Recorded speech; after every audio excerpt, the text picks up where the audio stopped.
When I walked in front of the guests at my birthday party with a black eye, everyone was instantly stunned. The silence was absolute. Conversations died mid-sentence, and glasses hung suspended in the air. I could feel every pair of eyes fixed on my face, on the violet swelling around my left eye, on the bruise that no amount of makeup could hide. Then my son, Marcus, stepped forward and said in a clear, proud voice, "It was my wife who put her in her place so she'd learn some respect." Tessa Hawthorne, my daughter-in-law, squared her shoulders next to him, satisfied, a small, poisonous smile gleaming on her lips. She looked at me as if I were garbage, as if I were nothing. Then my brother Elijah walked up to Marcus, and what he said changed everything. That day, I lost my son, but I also found myself. Let me tell you how I came to that moment of public humiliation, how I went from being a cherished mother to becoming the enemy in my own home. Because this didn't start with a punch. It began long before, with soft words and fake smiles, with poison disguised as concern. 3 years ago, when my husband passed, the world lost its color. Franklin, my partner of 42 years, left silently one cold winter morning, a massive sudden heart attack. I didn't even have time to say goodbye. One morning he was next to me, warm beneath the covers, and the next he was cold, gone, absent forever. The pain was so intense I thought I would drown. I cried in the shower so Marcus wouldn't hear me. I cried while I cooked. I cried staring at the empty side of the bed. But I had to be strong. Marcus needed me. He had lost his father, too. The house we lived in was our fortress, a beautiful property Franklin had bought when Marcus was just a boy. 2 stories, a sprawling backyard, and large windows that let in the morning sun. Franklin had left it in my name in his will. "It's yours, Eleanor," he'd told me months before he passed, as if he'd sensed something. "Don't let anyone take what we built together." We signed the papers. Everything was in order. I was the legal owner of that house, those memories, every corner where I had raised my son. Marcus was living with me. After his father's death, he decided to stay. "I'm not going to leave you alone, Mom," he'd tell me while we had coffee in the mornings. He worked for a construction company. He'd leave early, come back tired, but always with a smile for me. We ate dinner together, watched movies on Sundays, talked about Franklin, about memories, about how much we missed him. The shared grief was more bearable. I cooked his favorite meals. He fixed things that broke around the house. We were a team. We were family. I thought it would always be this way. Then Tessa came along. He met her at a work conference. She was an event coordinator, polished, self-assured, with that kind of sleek beauty straight out of a magazine. Dark hair, always perfectly styled, impeccable nails, expensive clothes. The first time he brought her home, she smiled at me with blinding white teeth and gave me a hug that felt calculated, measured to the millimeter. "Mrs. Jenkins, Marcus talks about you so much," she said in a sweet voice. "It's a pleasure to meet the woman who raised such a wonderful man." I wanted to believe her. I wanted to think she was genuine. I prepared a special dinner that night, baked chicken with the spices Marcus loved, a fresh salad, still warm homemade cornbread. Tessa ate little, pushing the food around her plate while she made comments about carbs and calories. "I barely eat grains," she said, looking at the cornbread with something akin to disdain. "You have to take care of yourself, right?" She smiled, but there was something sharp in that smile, something that made me uneasy. Over the next few months, Tessa became a part of our lives. She came to dinner 2 or 3 times a week, always polite, always smiling. But I started noticing small things, the way she looked at the house, as if evaluating it, the comments that seemed innocent but carried hidden barbs. "This living room is so classic," she'd say, touching the furniture Franklin and I had chosen together. "I'd bet it's 30 years old, right? There are so many modern styles now." Or when she saw the family photos on the wall. "It's sweet that you keep so many memories of the past, Eleanor, though sometimes clinging too much to yesterday doesn't leave room for tomorrow." Marcus noticed nothing. He was in love, blind. When I tried to mention something, he'd defend her. but with a condescending smile. "Mom, Tessa just wants to help. She's used to organizing spaces. It's her job." And I kept quiet. I didn't want to be that mother-in-law, that bitter woman who couldn't accept her son's partner, so I swallowed my doubts and smiled. They got married 6 months later. A small but elegant wedding. Tessa organized everything. I barely participated. "Don't worry, Mrs. Jenkins," she'd tell me. "I've got this covered. You just relax and enjoy." On the wedding day, watching them exchange vows, I felt a knot in my stomach. I missed Franklin. He would have known what to say. He would have seen what I was beginning to see. After the honeymoon, Tessa moved into the house. "It's temporary, Mom," Marcus explained, "just until we find our own place." I accepted. He was my son. I wasn't going to deny him a roof, but temporary turned into a month, then 2, then 6.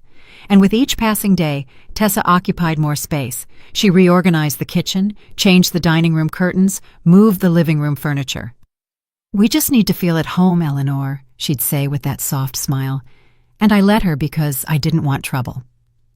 But then the party started. Tessa would invite friends, colleagues, people I didn't know. They filled the living room, laughing loudly, drinking late, and when I appeared, the atmosphere changed. Conversation stopped. They looked at me as if I were an intruder in my own house. "Mom, don't you want to go rest?" Marcus would say gently. "We'll take care of things here." And I'd go up to my room, feeling displaced, invisible, redundant. Have you ever felt like a stranger in your own home? Have you watched someone slowly take your space and felt powerless to stop it? The months passed, and the house ceased to be mine. Not legally, not on paper, but in every detail that mattered. Tessa redecorated without asking permission. One day I came home, and the cream-colored curtains Franklin had chosen were gone. In their place hung minimalist gray drapes that made the living room feel cold, impersonal. "The others were so dated, Eleanor," Tessa explained as she folded the old curtains into a box. "These are more sleek, more current. You'll get used to it." But I didn't want to get used to it. I wanted my curtains. I wanted my house. I wanted someone to ask me before changing the things Franklin and I had built together. Marcus worked longer and longer hours. He left before dawn and came back after 9 o'clock at night. We ate separately. I in the kitchen, they in the dining room with the door closed. I could hear their laughter, their private conversations, but I was no longer a part of it. I was no longer a part of my son's life. When I tried to talk to him, he was always tired, distracted, looking at his phone. "We'll talk later, Mom," he'd say without lifting his gaze. "I have to check some emails now." And I was left with the words stuck in my throat. Tessa began making more direct comments. She no longer bothered to disguise her barbs with sweetness. One afternoon, while I was cooking, she walked into the kitchen and wrinkled her nose. "Eleanor, you always cook with so much grease. The smell permeates the whole house." She left an aromatherapy candle on the counter. "Use this afterward, please. My friends are coming tomorrow, and I don't want it to smell like old food." Old food. That's what she called the stew I was preparing, the same recipe Marcus had loved all his life. I started cooking less, retreating more into my room. The house felt hostile. Every space bore Tessa's mark. Her magazines on the coffee table, her shoes by the entryway, her expensive perfume floating in the air. I was becoming invisible, a ghost in my own home. And the worst part was that Marcus didn't see it, or didn't want to see it. One night I went downstairs for water. It was past 11 o'clock. I thought everyone was asleep, but I heard voices in the den. The door was slightly ajar. I approached quietly. Tessa was talking to Marcus, her voice low but intense. "We can't keep going like this, honey. This house is too big for 3 people, and your mother is getting older. Wouldn't it be better if she lived in a smaller place, something more manageable for her? There are some very nice senior residences with people her age. She'd have company. She'd be happy." My heart stopped. Marcus was silent for a moment that felt like forever. Then he sighed. "I don't know, Tessa. She's my mother. I can't just kick her out." Tessa gave a soft laugh. "It's not about kicking her out, my love. It's about all of us having our space. Think about it. We could have this house to ourselves, start our family. Don't you want that? I backed away before hearing Marcus's reply. I went upstairs on shaky legs. I locked myself in my room and cried silently, my face buried in a pillow so they wouldn't hear me. They wanted to kick me out. They wanted my house, the house Franklin had left me, the house where I had raised my son, and Marcus was considering it. My own son was thinking of getting rid of me as if I were old furniture that didn't match the new decor. The following days were tense. I couldn't look at Tessa without feeling nauseous. She knew. I could see it in her eyes, in the way she smiled at me with that quiet superiority. She knew I had heard, and she didn't care. In fact, she seemed to enjoy it. She started being more territorial. "Eleanor, could you knock before you enter the living room? Sometimes we're having private conversations." Or, "Eleanor, better not use the washer after 7 o'clock. The noise bothers us when we're watching TV." The house had rules now, rules I hadn't made, rules that made me an unwelcome guest. I tried to talk to Marcus. One morning I caught him before he left for work. "Son, I need to talk to you." He was checking his briefcase, rushed as always. "What is it, Mom?" I took a deep breath. "I feel like Tessa and we're not getting along. I feel like I'm not welcome here anymore." Marcus frowned. "Mom, don't say that. This is your house." But he said it automatically, without conviction, like someone repeating a learned phrase. "Then why do I feel like I have to ask permission for everything? Why do I feel like I'm in the way?" Marcus ran a hand through his hair, clearly uncomfortable. "It's just that Tessa is used to having her space. It's nothing personal. Just try to be more flexible for me, please." And he left. He left me standing there with the words of defense that never came. That night, Tessa hosted another dinner. 6 people arrived. They filled the dining room, loud and cheerful. I was in the kitchen preparing tea when one of Tessa's friends walked in. She looked surprised. "Oh, hello? I didn't know there was someone else here." Before I could answer, Tessa appeared behind her. "Oh, she's Eleanor, Marcus's mother. She lives here." The way she said it. She lives here. As if I were a squatter, as if it wasn't my house. The friend nodded politely, and they left. I heard their laughter in the dining room. I stood in my own kitchen, feeling small, humiliated, invisible. The weeks passed. Tessa started talking about renovations. "This kitchen is so old," she'd tell Marcus while I was standing right there, as if I couldn't hear her. "We should modernize it. Change the cabinets, put an island in the center. Have you seen how much property value increases with a renovated kitchen? We could invest about $50,000 and recoup double if we ever sell." "Sell," she said, "we sell," as if the house were hers, as if I didn't exist. Then my birthday arrived. 70 years old. Marcus suggested throwing a party. "You deserve to celebrate, Mom," he said with a smile that reminded me of the boy he had been. For a moment, I felt hope. Maybe things could get better. Maybe I still mattered. Tessa took charge of everything. She invited relatives, friends, neighbors. She decorated the living room with silver balloons and streamers. She prepared a table with elegant appetizers. On the outside, everything looked perfect, but I felt a strange tension in the air. Something wasn't right. The morning of my birthday, I went downstairs for breakfast. Tessa was in the kitchen talking on the phone. When she saw me, she abruptly cut the call. "Good morning, Eleanor." Her tone was cold. I poured myself coffee in silence. She remained standing there, looking at me with an expression I couldn't decipher.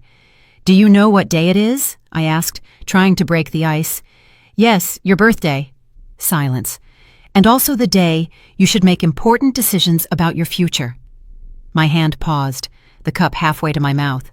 "What do you mean?" Tessa crossed her arms. "Marcus and I have been talking. We need this house, Eleanor. We want to start a family. We need space, privacy. And you need a place more appropriate for your age." I felt the ground shift beneath my feet. "This is my house, Tessa." She smiled, that small, poisonous smile. "For now." I didn't know how to respond. I went to my room with a racing heart. I sat on the edge of the bed, trembling. What was happening? How had I gotten here? I looked at the photos on my nightstand. Franklin and me on our wedding day, Marcus as a baby, our happy family, and now everything was falling apart. That afternoon, I got ready for my own party, feeling a massive weight on my chest. I put on the ivory dress I had bought especially for the occasion. I carefully applied makeup, trying to hide the dark circles, the marks of insomnia and distress. But when I looked in the mirror, I saw a tired woman, a woman who was losing the battle in her own home. I took a deep breath. I had to go downstairs. The guests would arrive soon. I couldn't hide in my room on my birthday. I walked down the stairs slowly. The living room was transformed. Tessa had done an impeccable job. Everything looked elegant, sophisticated, perfect. But it didn't feel like my party. It felt like someone else's event. The first guests started arriving. My brother Elijah was one of the first. He hugged me tight and whispered in my ear, "Are you okay? You look pale." I forced a smile. "I'm fine, just a little tired." He looked at me with concern but didn't push it. More people arrived, cousins, old friends, neighbors. Everyone congratulated me, hugged me, wished me the best. For a moment, surrounded by people who loved me, I almost forgot the tension I was living under. Tessa moved among the guests like the perfect hostess, smiling, charming, attentive. Marcus was by her side, proud of his wife. I watched them from a distance, feeling like I was observing someone else's life, my own party, and I was a spectator. Tessa approached at one point with 2 glasses of wine in her hands. She offered me one. "Happy birthday, Eleanor," she said, with that smile that no longer fooled me. I took the glass out of politeness. "Thank you for organizing all this." She tilted her head. "It's the least I could do. After all, this house will soon be completely ours, and we want to start on the right foot." She said it softly, just for me, while others conversed around us. It was a threat disguised as courtesy. I needed air. I excused myself and went up to the 2nd floor. I went into the bathroom and closed the door. I leaned against the sink, breathing hard. I had to calm down. I couldn't ruin my own party with a panic attack. I splashed cold water on my wrists. I breathed deeply, once, twice, 3 times. When I felt more stable, I left the bathroom, and then I saw her. Tessa was in the hallway in front of my bedroom door. She had my jewelry box in her hands. My jewelry box, the small wooden chest where I kept the few pieces Franklin had given me over the years. "What are you doing?" I asked, my voice trembling. Tessa turned around with no hint of guilt on her face. "Just looking. These pieces are very old, aren't they? They must be worth something." I walked toward her and snatched the box out of her hands. "You have no right to touch my things." She laughed, a soft, contemptuous laugh. "Relax, Eleanor. I wasn't going to steal them, although with what they're worth, they could help pay for part of the kitchen renovation." I felt the rage rising in my throat like lava. "Get out of my room!" Tessa took a step toward me. We were inches apart. "This isn't your room. This is our house, and the sooner you understand that, the better for everyone." Something snapped inside me. All the accumulated humiliation, all the forced silence, all the invisibility I had endured for months suddenly exploded. "This house is mine. It's in my name. Franklin left it to me, and you have no right." The words came out with more force than I expected. Tessa narrowed her eyes. Her face changed. The mask of politeness fell away, and I saw something ugly, something cruel beneath it. "You're a ridiculous old woman, clinging to the past. Marcus doesn't need you anymore. I'm his family now, and we'll get this house with or without your permission." I should have kept quiet. I should have gone downstairs and forgotten the matter, but I couldn't. "Get out!" I pointed to the door. Tessa let out a loud laugh. "Call Marcus. Go ahead. He always believes me. Always." And she was right. We both knew it. But I couldn't back down now. "Out!" I signaled the door. Tessa looked at me with pure hatred. Then, without warning, she shoved me. It wasn't a hard push, but I wasn't expecting it. I lost my balance. My hip hit the edge of the dresser. I tried to grab something, but my hand slipped. I fell on my side. My head hit the corner of the nightstand. The pain was instant, sharp, blinding. I brought my hand to my eye and felt moisture. Blood. Tessa stood there looking down at me on the floor. For a second, I saw something akin to fear in her eyes, but she quickly composed herself. "You tripped, all by yourself," she said in a firm voice. "You're old and clumsy. You fell." She looked at me for a few more seconds, then left the room, closing the door behind her. I lay there on the floor, touching my eye, which was beginning to swell. The physical pain was nothing compared to the humiliation, the helplessness, the horror of what had just happened. I don't know how long I was there. Maybe 5 minutes, maybe 10. Finally, I got up and looked at myself in the mirror. The skin around my eye was already bruising. There was a small cut on my eyebrow. Blood had left a thin line down my cheek. I cleaned myself with a towel. I tried to cover it with makeup, but it was useless. The bruise was too obvious. Downstairs, I could hear music, laughter, conversations. My party was going on as if nothing had happened, and I was up here, bleeding, beaten, broken. I thought about not going down, about staying locked up, waiting for everyone to leave. But then I heard Marcus's voice calling me, "Mom, come on, we're going to cut the cake." I couldn't hide. It was my birthday. I had to face what had happened. So I walked down slowly. Every step was an effort. When I reached the bottom stair, conversations stopped. One by one, the guests turned toward me. I saw their faces change. Surprise, horror, confusion. Silence fell like a heavy slab. Marcus was the first to speak, but not with concern, not with alarm. He stepped forward and said, in a clear, almost proud voice, "It was my wife who put her in her place so she'd learn some respect." The words dropped like bombs into the silence. Tessa squared her shoulders next to him, satisfied. She looked at me with those cold, victorious eyes. The guests were motionless. No one knew what to say. No one knew what to do. And I stood there, humiliated in the most horrible way I could imagine. My own son justifying the violence against me. My own son choosing her over me. Then Elijah pushed his way through the crowd. His face was red with fury. He walked straight up to Marcus and looked at him with an intensity I had never seen before. "What kind of man lets his wife assault his mother and then celebrates it in front of everyone?" he said in a low voice, heavy with contempt. Marcus turned pale. "Uncle, it's not what it looks like." Elijah interrupted him. "Your father would be ashamed of you." The silence that followed was deafening. Marcus opened his mouth, but no sound came out. Tessa tried to grab his arm, but Elijah glared at her. "And you came into this family with lies. We all see it." Some guests began to murmur. Others looked at the floor, uncomfortable. A cousin approached me. "Eleanor, are you okay? Do you need us to call someone?" I shook my head. Tears were beginning to cloud my vision, but I wasn't going to cry. Not here, not in front of them. Elijah gently took my arm. "Let's go upstairs. I'll clean that wound for you." But before I could move, Tessa spoke. Her voice was shrill, desperate. "She provoked me. She insulted me. I was only defending myself." Elijah turned to her. "Liar." The word hung in the air. Marcus finally reacted. He stepped between Elijah and Tessa, protecting her as if she were the victim. "Uncle, that's enough. You don't know what happened." Elijah gave a bitter laugh. "I don't know? I'm looking at your mother with a black eye, and you're defending the person who hit her. I know exactly what happened here." More guests began to retreat. Some said awkward goodbyes. Others simply left without a word. The party was falling apart. My birthday had become a public nightmare. An elderly woman, a friend of my late husband, approached before leaving.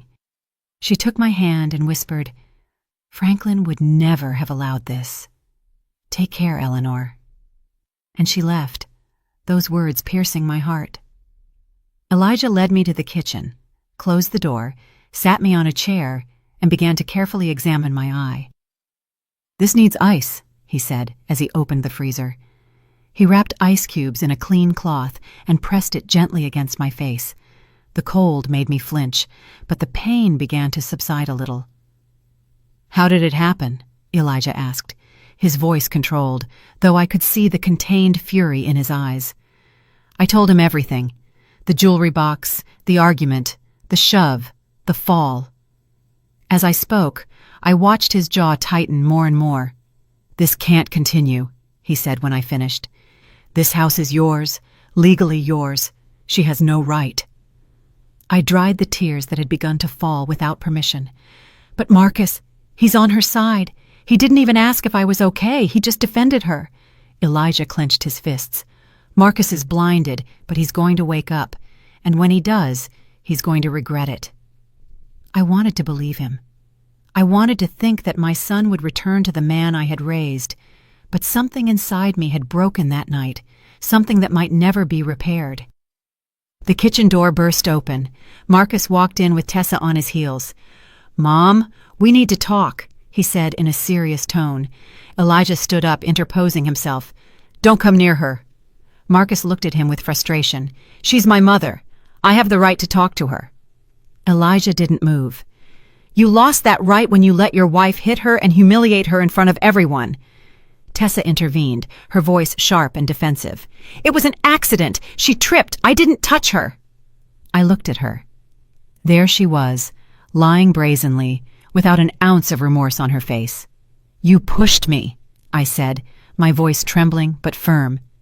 "You pushed me, and I fell. And then you left me lying on the floor like garbage." Tessa shook her head, fake tears beginning to form in her eyes. "Marcus, she's lying. She's trying to separate us. She's jealous of what we have." It was unbelievable. She was reversing the roles, making herself the victim. And Marcus looked at her with concern, as if he really believed she was the one who needed protection. "Eleanor has always been difficult," Tessa continued, her voice breaking. "Since the day she met me, she's treated me poorly, made me feel like I don't belong here. I just want peace. I want us to be a family." Every word was a stab.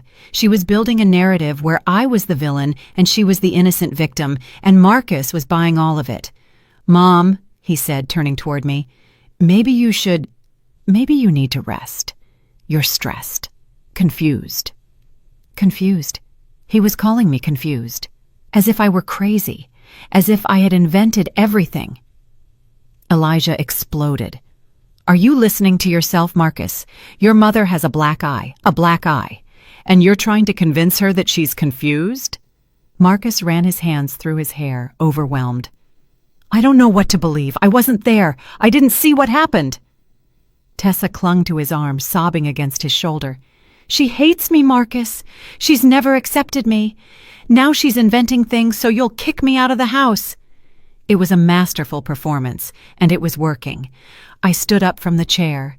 The ice fell to the floor. I looked my son directly in the eyes. "Marcus, I am your mother.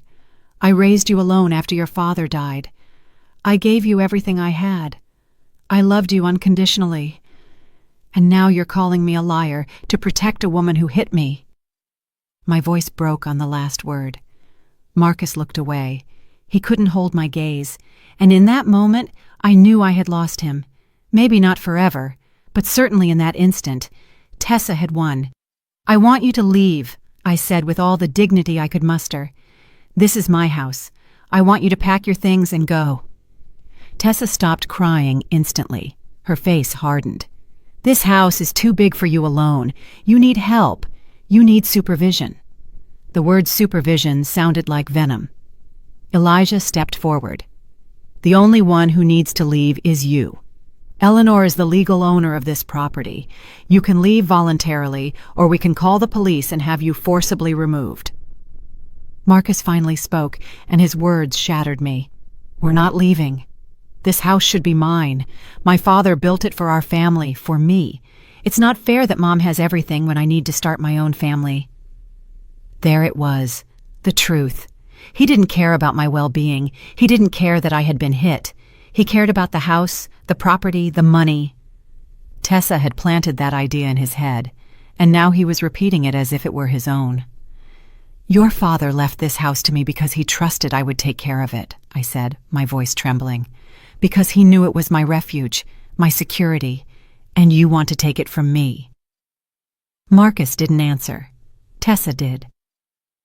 "You need to be realistic, Eleanor. You're old. How many more years are you going to live here? 10, maybe 15 if you're lucky. We're young. We need this space now. We can take care of you somewhere else. A more appropriate place." Every word was calculated, cold, merciless. Elijah pulled out his phone. "I'm calling the police right now." Marcus turned pale. "Uncle, don't do this. I'm your nephew." Elijah looked at him with deep disappointment. "And she is my sister, and you are destroying her for a woman who only wants your money." Tessa laughed. "My money? Marcus doesn't have money. Everything is in her name." She pointed at me with contempt. "That's why we're here. That's why we need her to understand that she's no longer in this alone." The kitchen door opened again. It was Mr. Rob Vance, the family attorney. He had been a close friend of my husband and had drafted his will. Apparently, someone had called him during the chaos of the party. He walked in, briefcase in hand, looking seriously at the scene. "Good evening. I heard there was some trouble here." His presence immediately changed the atmosphere. Tessa tensed. Marcus looked confused. Elijah sighed with relief. "Rob, it's good you're here," Elijah said. "We need to clear up some things about the ownership of this house." The attorney nodded, opened his briefcase, and pulled out a folder. "I just happened to bring the documents. I thought we might need them." He looked at Marcus and Tessa. "I believe there is some confusion about the legal situation of this property." Tessa straightened her back, trying to regain her composure. "There's no confusion. We all know the house is in Eleanor's name, but Marcus is her son, her only heir. It will eventually be his." Rob looked at her with a neutral expression, but his eyes were sharp. "That's not exactly correct." He opened the folder and took out several documents. "The will of Eleanor's late husband has certain specific clauses." My heart started beating faster. Clauses? Franklin had never mentioned anything like that to me. The attorney continued. "The house was left to Eleanor with absolute ownership, but a protective clause exists." Marcus frowned. "What does that mean?" Rob looked at me briefly, as if asking permission. I nodded. I needed to know. Everyone needed to know. "It means that if Eleanor is pressured, coerced, or forced to abandon the property by any member of the family, the house does not pass to direct heirs. Instead, it will be donated entirely to a charitable institution specified in the will." The silence that followed was absolute. Tessa turned pale. Marcus opened his mouth, but no sound came out.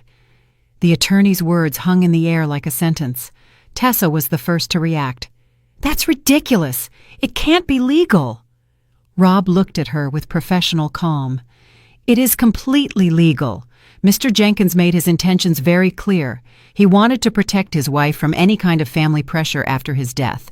No coercion, no manipulation." He pulled another document from the folder. "Here is the exact clause. If Eleanor is forced to sell, donate, or abandon the property under coercion of any kind, the house automatically passes to the St. Jude Senior Wellness Fund. Marcus would inherit absolutely nothing." Marcus slumped into a chair. His face had lost all color. Dad did that?" It wasn't a question. It was a realization filled with shock. Rob nodded. "Your father was a wise man. He had seen many cases of families destroyed by inheritances. He wanted to make sure Eleanor had a secure place until the end of her days. No pressure, no manipulation." He looked directly at Tessa when he said the last word. She clenched her fists, her mask of sweetness utterly destroyed. Now only raw anger remained on her face. "So, all this time," Elijah said, looking at Tessa with contempt, "all this planning to get my sister out of her house, all the humiliations, the slights, the shove today, it was all for nothing. Because you were never going to get this house." Tessa stepped back as if she'd been slapped. "I didn't have a plan." But her voice sounded hollow. We all knew the truth. Everything was clear now. The renovations she wanted to make, the comments about property value, the conversations I had overheard about senior residences, it had all been a calculated strategy to push me out of my own home. Marcus slowly got up. He looked at me. He really looked at me for the first time in months. I saw confusion in his eyes. I saw shame beginning to appear. "Mom, I didn't know." His voice was barely a whisper. "I didn't know anything about that clause." I looked at him, feeling a deep ache in my chest. "But you knew you were making me feel bad. You knew I felt displaced in my own home, and you did nothing. You chose to believe her instead of me." Marcus opened his mouth to reply, but the words didn't come. What could he say? It was all true. Tessa changed tactics. Her eyes filled with tears again. "Marcus, honey, you have to believe me. I didn't know anything about this. I just wanted us to have our own space. I wanted us to be happy." She clung to his arm desperately. "Don't leave me, please. We're in this together." But Marcus pulled away from her grip. Something had shifted in his expression. The fog was starting to lift. "How long have you been planning this?" he asked in a dangerously low voice. Tessa shook her head. "I didn't plan anything. You're misunderstanding everything." Rob intervened again. "There's something else you should know." He took out another document. 3 weeks ago, someone requested a professional valuation of this property. The appraiser contacted the office because they noticed the name on the request did not match the registered owner. He looked at Tessa. The request was made by Tessa Hawthorne. She paid $500 for a complete appraisal of the house, including future value projections, if certain renovations were done. The silence was deafening. Marcus looked at his wife as if she were a stranger. "Also," Rob continued, "we received an inquiry 2 weeks ago asking about the legal processes for declaring an elderly person incompetent to manage their own assets." My heart stopped. Incompetent? They had tried to declare me incompetent? The inquiry came from the same phone number registered under Tessa Hawthorne's name. Rob closed the folder. "We didn't proceed with any information, of course, but it was documented." Tessa backed up until she was against the wall. "That's a lie. You're all making this up to turn him against me." Marcus turned to her with fury in his eyes. "You tried to declare my mother incompetent? You tried to take her house using the law?" Tessa was sobbing now, but they were tears of panic, not sadness. I was just looking into options. I wasn't going to do anything. I just wanted to know if it was possible." Marcus ran his hands over his face. "My God, what have I done? What did you turn me into?" He looked at her with horror, as if he could finally see what we had all seen from the beginning. Elijah placed a hand on my shoulder. "Eleanor, do you want them to leave tonight?" I looked at Marcus, my son, the boy I had raised, the man he had become, whom I no longer recognized.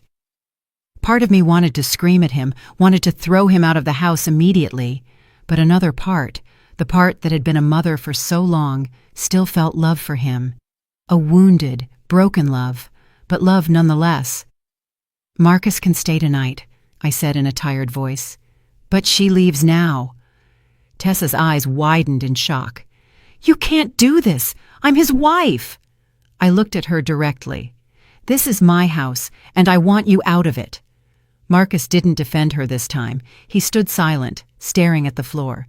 Tessa looked at him, waiting for him to say something, to protect her as he always had, but he didn't move.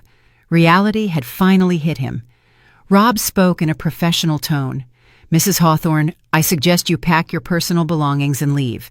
If you refuse, I can call the authorities." Tessa looked at us all with pure hatred. There were no more tears, just rage. "This isn't over," she said in a venomous voice. "I have rights. I'm Marcus's wife. This house will eventually be mine too." Elijah took a step toward her.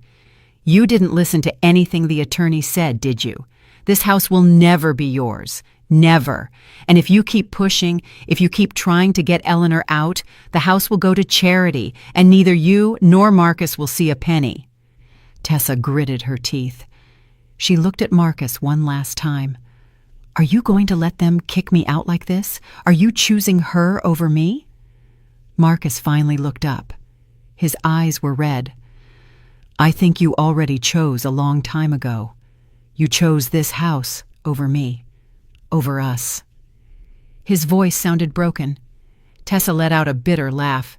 You're an idiot, a weak idiot who's never going to leave his mommy's apron strings. She grabbed her purse, which she had left in the kitchen, and stormed out, slamming the door. The sound echoed throughout the house. We were silent for a long moment. Marcus was still standing, motionless, as if he couldn't process what had just happened. Finally he spoke, his voice barely audible. Mom, I'm sorry. I'm so sorry. Tears began to stream down his cheeks. I don't know how I let things go so far. I don't know when I stopped seeing you. I wanted to hug him. I wanted to tell him everything was fine, but I couldn't, because it wasn't fine. Nothing was fine. She pushed me, Marcus. Your wife pushed me and left me bleeding on the floor, and you defended her in front of everyone on my birthday. My voice broke. Do you have any idea how that felt? Marcus covered his face with his hands. His shoulders trembled. I know, and I have no excuse. She said things. She made me feel like you were the problem, that you were the one who didn't accept her. And I believed her. God, I believed everything. Rob put the documents back in his briefcase. Eleanor, if you need a restraining order against Tessa, I can help you with that. I shook my head. I just wanted it all to end. I just wanted peace.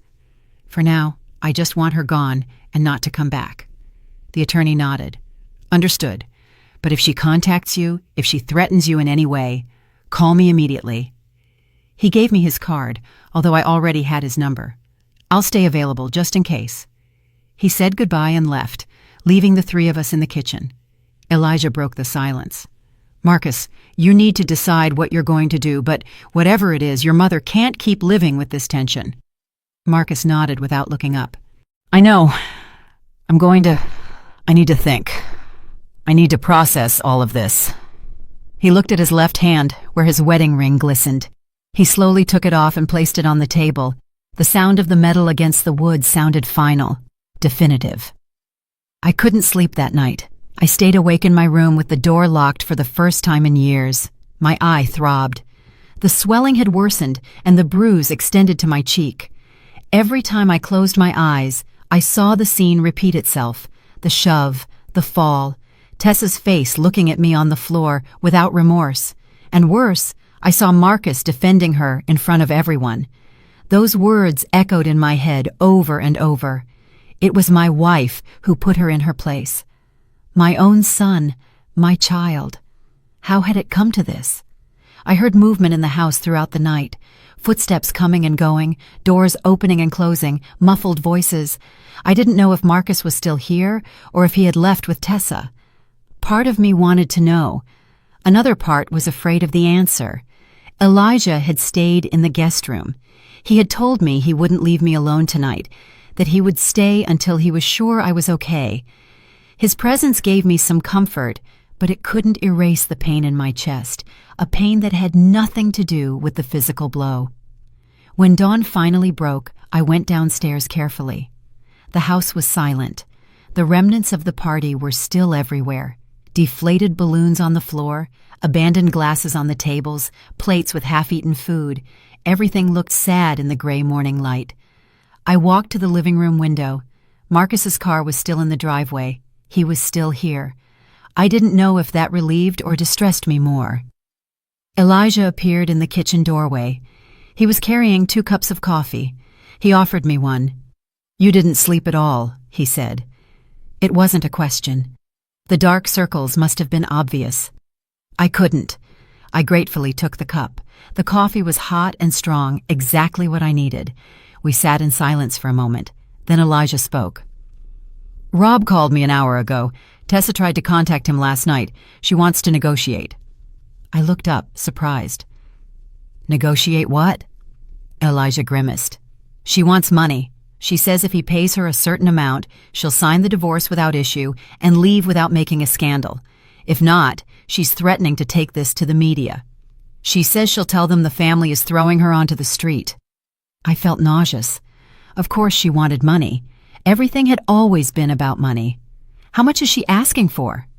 Elijah hesitated. $50,000. The figure hit me like a punch. $50,000. It was a huge amount, money I didn't have readily available in cash. I would have to sell investments, maybe take out a loan against the house. I'm not paying her anything, I said firmly. She assaulted me. She tried to manipulate my son to steal my house. She doesn't deserve a cent. Elijah nodded in approval. That's what I told Rob. He agrees. He says her threats are empty. She has no legal case. We heard footsteps on the stairs. Marcus appeared.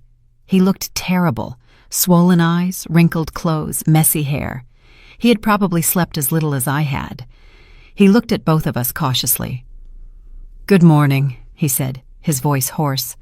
Elijah didn't respond. I just nodded. Marcus poured himself coffee with trembling hands. The silence was heavy, uncomfortable. Finally, he spoke. "Tessa went to a hotel last night. She's been sending me messages all night. She made a pause. She wants us to talk, to fix things." Elijah snorted. "Fix things? After everything she did?" Marcus sank into a chair. "I know it sounds ridiculous, but she's my wife. We've been together for 2 years. I can't just end everything like this." I looked at him incredulously. "Marcus, she tried to declare me incompetent.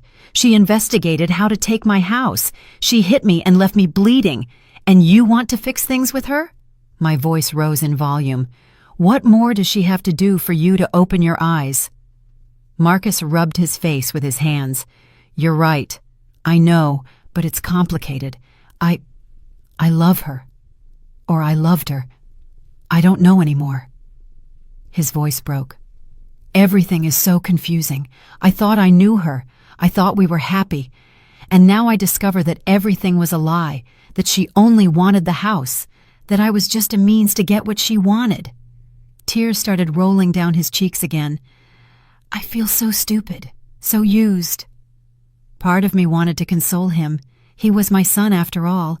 But the wound was too fresh, the pain too deep. "Marcus, she didn't just use you, she destroyed me too.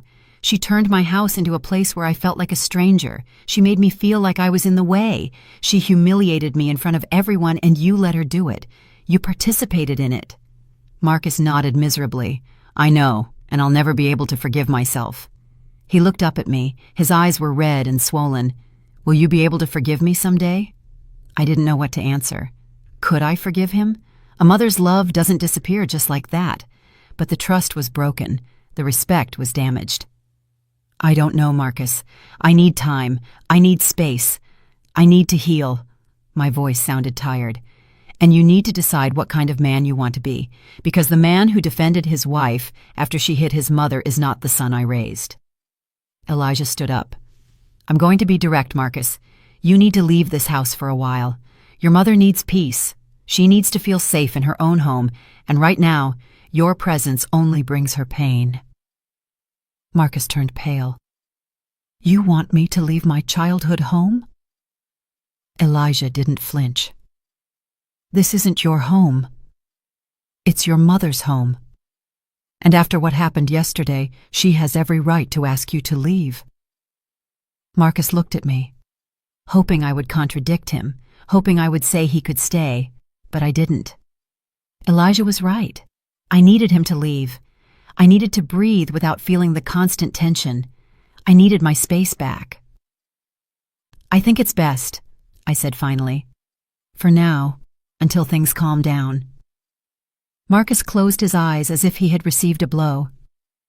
"Okay," he whispered. "I understand." He slowly stood up. "I'm going to pack some things." I watched him walk up the stairs. His shoulders were slumped. He looked defeated, and although part of me felt compassion, the other part, the wounded and betrayed part, only felt relief that he would soon be gone. Elijah put his hand over mine. "You did the right thing." I nodded, though I wasn't sure of anything. Nothing felt right now. Half an hour later, Marcus came down with 2 suitcases. He stopped at the entrance of the living room where I was still sitting. "I'm going to stay with a friend for a few days until I find an apartment." He paused. "Mom, I know this doesn't fix anything, but I need you to know that I'm sorry. Truly, I'm sorry. I was a coward, a bad son. I'm going to have to live with that for the rest of my life." His voice broke. "I love you. I've always loved you, and I regret failing you so much." I stood up. I walked toward him. For a moment, we just looked at each other. Then I did something I hadn't planned. I hugged him. It was a brief, tense embrace, full of pain, but it was the only thing I could offer him in that moment. "I love you too," I whispered.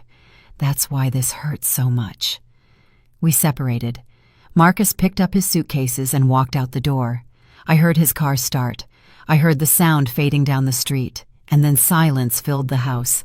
I collapsed onto the sofa. The tears I had been holding back finally came out.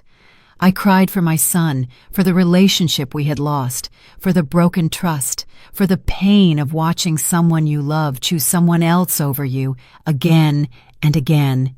Elijah sat down next to me and held me while I cried. He didn't say anything. He just was there.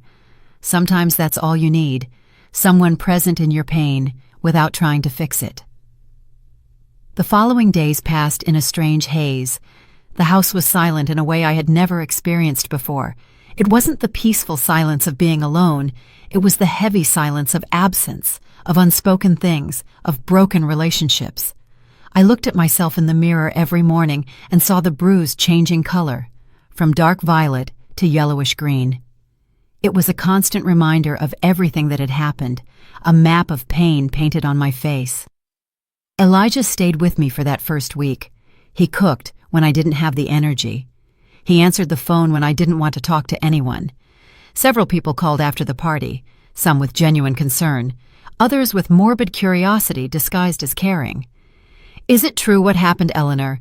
Did your daughter-in-law really hit you? Did Marcus truly defend her?" Elijah dispatched them all with short answers. "My sister needs privacy. Thank you for calling." And he would hang up without further explanation. Marcus sent messages every day. At first, they were long, full of apologies, full of explanations about how Tessa had manipulated him, how he now saw everything clearly, how he wanted to fix things. I read them, but I didn't reply. I didn't know what to say. The words felt empty. The apologies came too late. The damage was already done. As the days passed, the messages became shorter, more desperate. "Mom, please talk to me. I just want to know you're okay. I miss you." But I continued not to answer. I needed silence. I needed space to process everything I had lived through. One afternoon, Rob Vance, the attorney, came to visit me. He brought news. "Tessa hired an attorney," he said as we drank tea in the living room. "She's initiating divorce proceedings." I felt a strange mix of relief and sadness. Relief because it meant she would leave our lives. Sadness because it meant Marcus's marriage had ended in disaster. "What is she asking for?" I asked. Rob grimaced. "She's asking for compensation for the 2 years of marriage. She alleges she quit her job to support Marcus, that she deserves a share of the marital assets." "But Marcus has no assets," I said, confused. "Everything he has is in my name, the house, the investments, everything." Rob nodded. "Exactly. That's why her attorney is trying to argue that Marcus is entitled to an accelerated inheritance, that you should give him a portion of your estate so he can meet his divorce obligations." I was speechless. Even now, even after everything, Tessa was still trying to get to my money, but now she was using Marcus as a legal intermediary. "That's not going to work, is it?" I asked, my voice trembling. Rob shook his head firmly. "Absolutely not. There is no mandatory accelerated inheritance. You decide what to do with your estate and when. No one can force you to give anything, much less in these circumstances." I breathed a sigh of relief. "Does Marcus know what she's doing?" Rob shrugged. "I'm not sure, but he should know. It's his divorce, after all." That night, I sent Marcus a message, the first in 2 weeks. "Do you know Tessa is asking me to give you money to pay her?" The reply came almost immediately. What? No, I didn't know anything about that. Then another message. Mom, I swear I didn't ask her for anything. I don't want your money. I just want to fix things between us. I wanted to believe him. I wanted to think Marcus was not part of this plan, but the trust was so damaged that I no longer knew what to believe. 2 more weeks passed. The bruise finally faded from my face, but the wound in my heart kept bleeding. Elijah had to return to his job, to his life. He hugged me before leaving. You're going to be okay, he told me. You are stronger than you think. I nodded, though I didn't feel strong. I felt broken. I felt old. I felt alone. The house felt even emptier after he left. One afternoon, the doorbell rang. I wasn't expecting anyone. I looked through the peephole and saw a young woman I didn't recognize. I opened the door cautiously. Mrs. Jenkins? She asked with a friendly smile.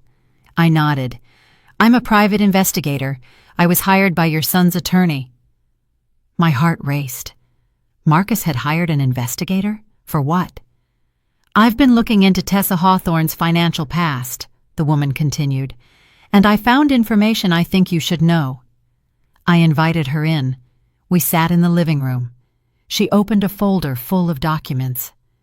Tessa has a history of relationships with older or widowed men with assets.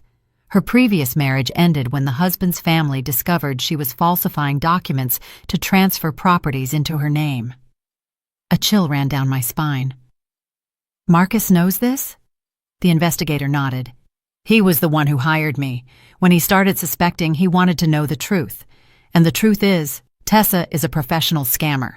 She has gambling debts of over $80,000. Loan sharks are looking for her. That's why she needed this house so desperately. Everything started to make sense. The rush to marry, the insistence on moving into the house, the constant comments about the property's value, the inquiries about declaring me incompetent. It wasn't just ambition, it was desperation. She was running from her debts and saw in Marcus, in me, in our house, a way out. There's more, the investigator said.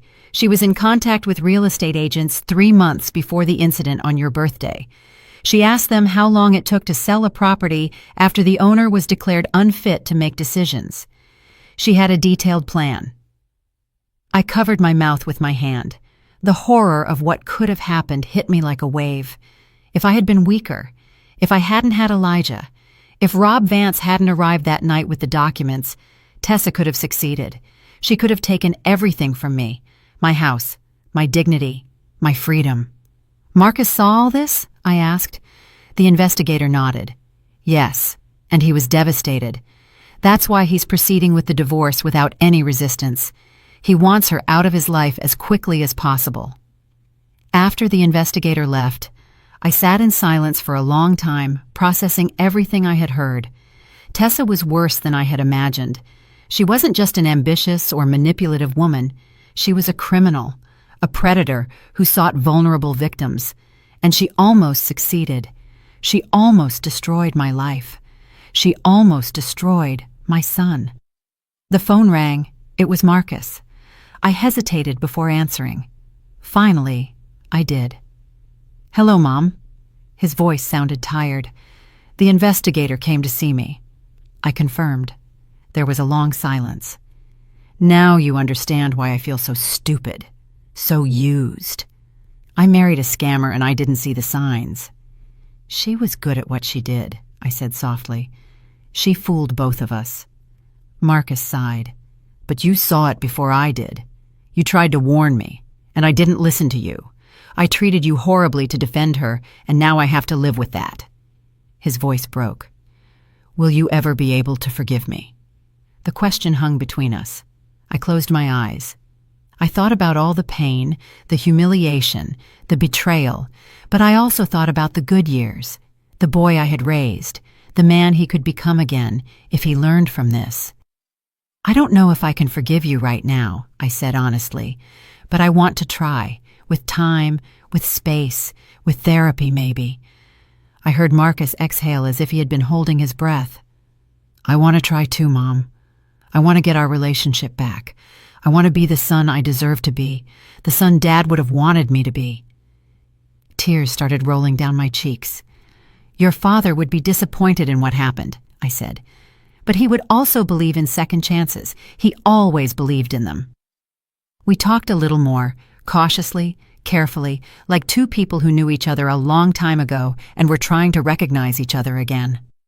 When we hung up, I felt strangely light. It wasn't complete forgiveness. It wasn't total reconciliation. But it was a beginning, a small crack in the wall that had been built between us. And for now, that was enough. The following months were about slow healing, like when you break a bone and have to wait patiently for it to mend, knowing it might never be exactly as it was before. Marcus and I saw each other once a week, always in public places, a coffee shop, a park, places where we both felt safe.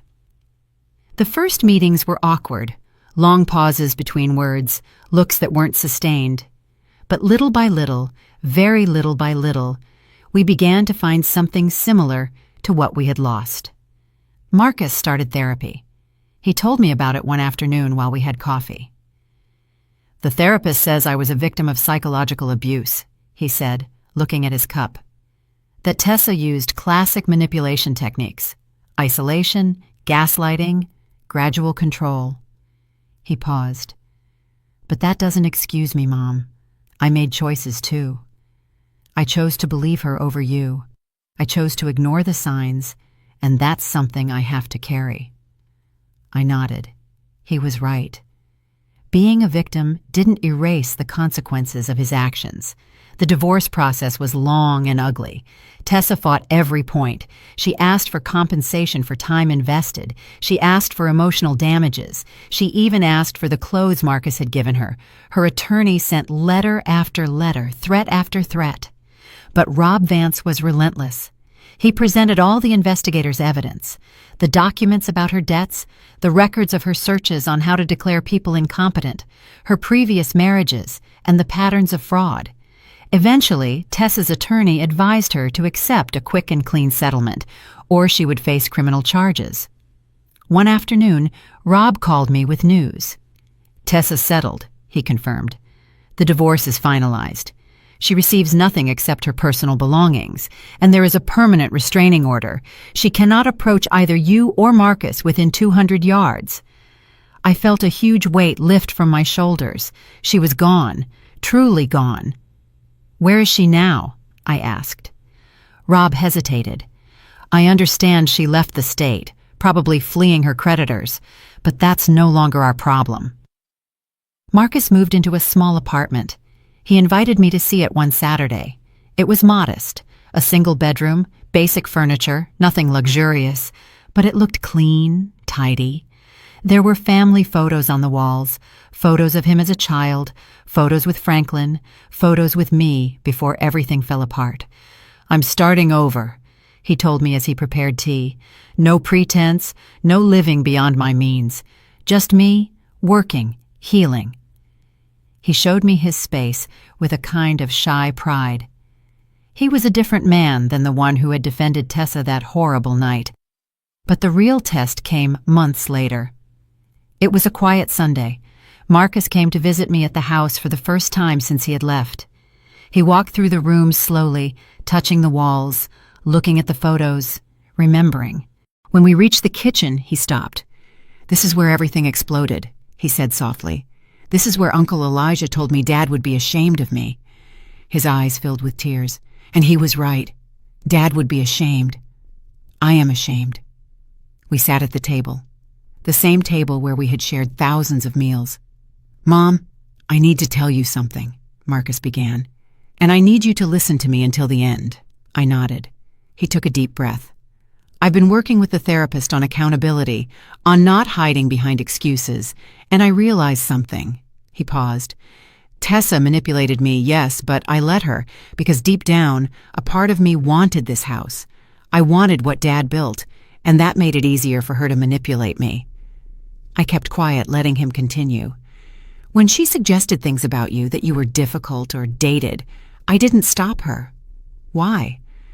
Because a small, selfish part of me thought that if you left, the The house would be mine, not consciously, not actively, but the seed was there.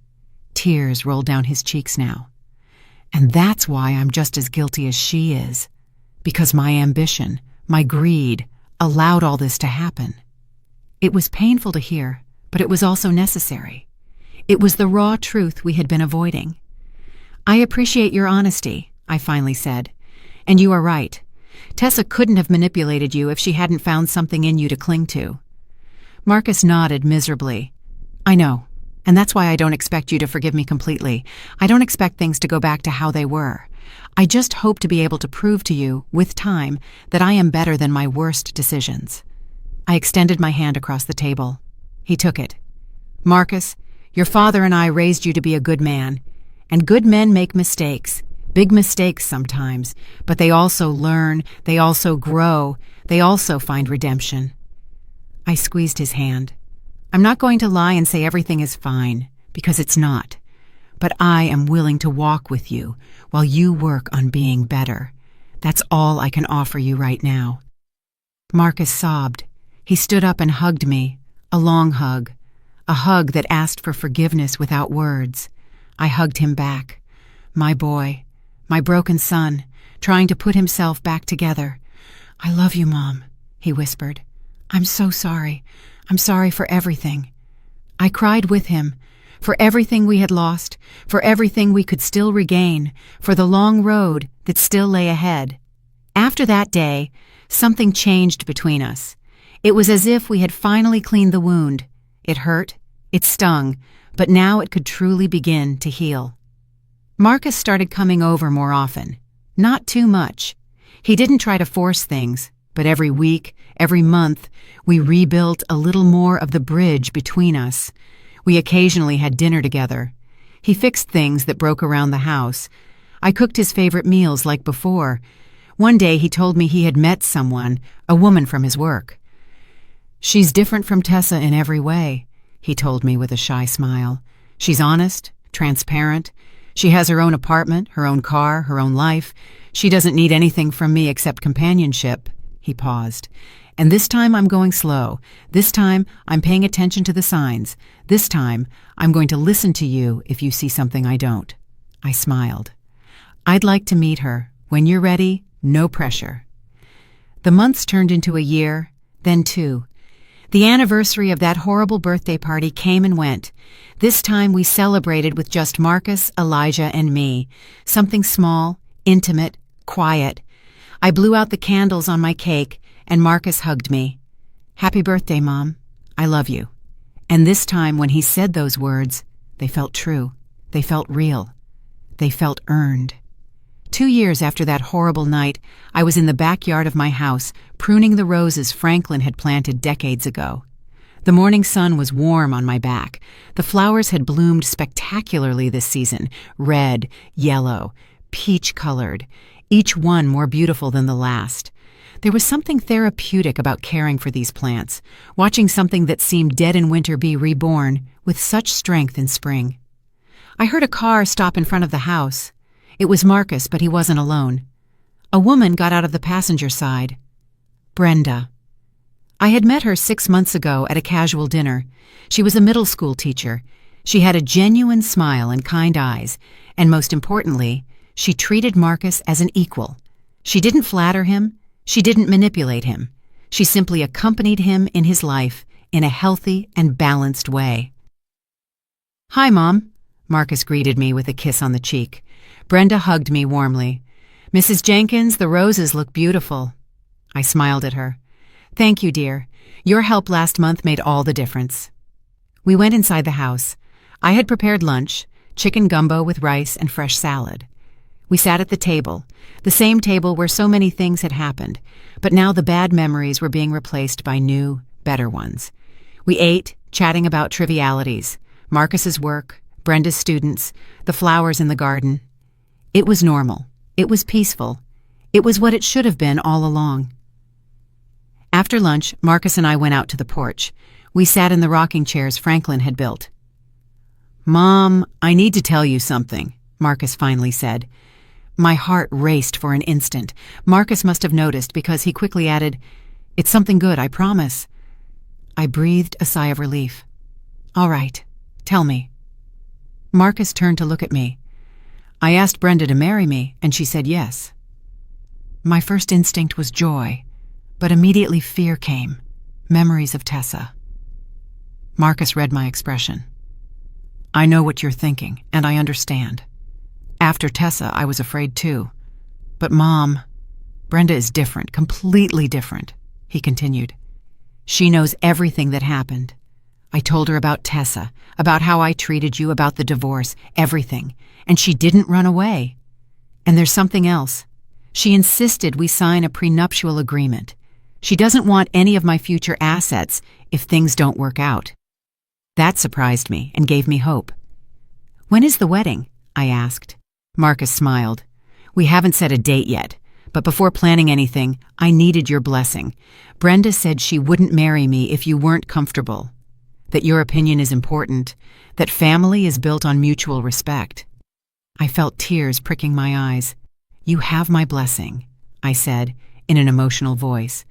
Brenda is a good woman. I can see it. Marcus hugged me. Thank you, Mom. That means everything to me. Then he added something else. Mom, about this house, I want you to know that I will never ever ask you to leave it. This is your house, your home, and it will be until the day you decide otherwise. Brenda and I are going to build our own life in our own space. We don't need or want this house. Those words freed something in me that I didn't even know I was holding back. Brenda came out onto the porch. Did you tell her? She asked with a smile. Marcus nodded. She walked over and sat on the floor in front of my rocking chair. Mrs. Jenkins, I know I have big shoes to fill. I want you to know that I deeply respect everything you've been through, and if you ever feel like I'm crossing a line, I hope you'll tell me directly, without fear. I looked into her eyes. They were sincere, clear. Thank you for saying that, Brenda. And please, call me Eleanor. She smiled widely. Only if you call me daughter when you feel ready. My heart tightened. Daughter. I'd had a daughter-in-law who used that title as a weapon. Could I open myself up to having another? I would like that, I finally said. I would like that very much, daughter. Brenda stood up and hugged me, a genuine hug, no calculations behind it. Marcus looked at us with tears in his eyes.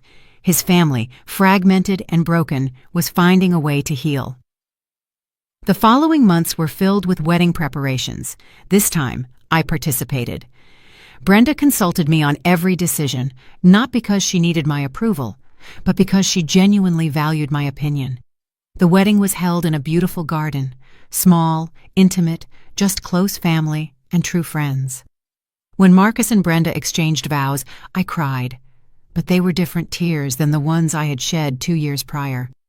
At the reception, Elijah sat next to me. How do you feel? He asked. I thought about his question. At peace, I finally replied. For the first time in a long time, I feel peace. Elijah smiled and raised his glass. To peace, to healing, to endings that are actually new beginnings. We toasted. Around us, people laughed, danced, and celebrated, and I was there, a part of it. No longer invisible, no longer displaced. That night, back in my house, I sat in the living room. The house was silent, but it didn't feel empty. It felt full of good and bad memories, full of lessons learned, full of second chances. I looked at Franklin's photo on the mantelpiece. We did it, I said out loud. I protected what we built. I protected our son, even when it meant letting him go. And now, I think we're going to be okay. I got up and walked through the house. Every room had a story.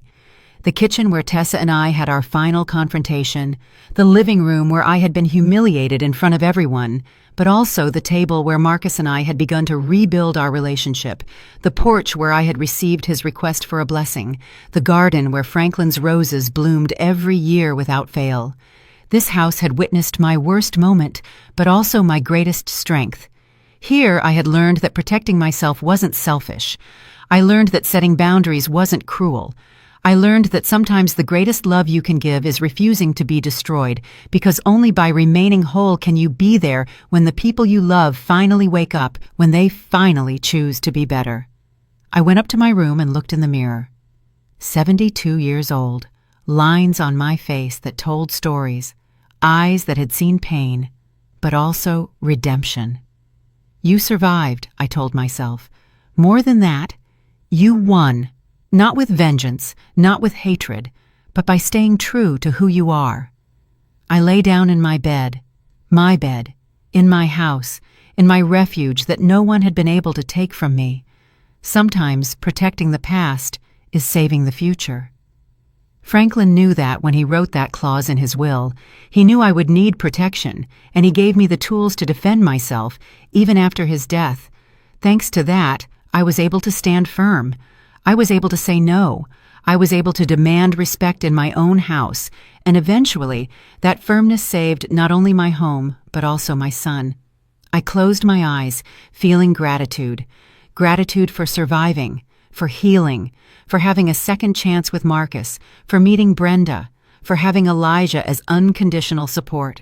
Life had hit me hard. It had shown me the dark side of the people I loved, but it had also shown me my own strength, a strength I didn't know I had until I desperately needed it. If you are going through something similar, if someone is trying to take what is yours, if you feel invisible in your own life, listen to me. Resist, stand firm, seek help, trust your instinct, and above all, remember that protecting yourself is never selfishness. It is survival. It is self-love. It is justice. The truth always comes out, and those who remain true to themselves, those who refuse to be destroyed, are the ones who ultimately find peace. Did you like my story, and which city are you listening from? Let's meet in the comments. If you like the story, you can support me by sending a super thanks so I can keep bringing more stories like this. Thank you so much for your sweet support. I'm looking forward to your comments on the story. On the screen, you can see 2 new life stories that I highly recommend. There's so much more on my channel. Don't forget to subscribe. See you in the next life story with love and respect.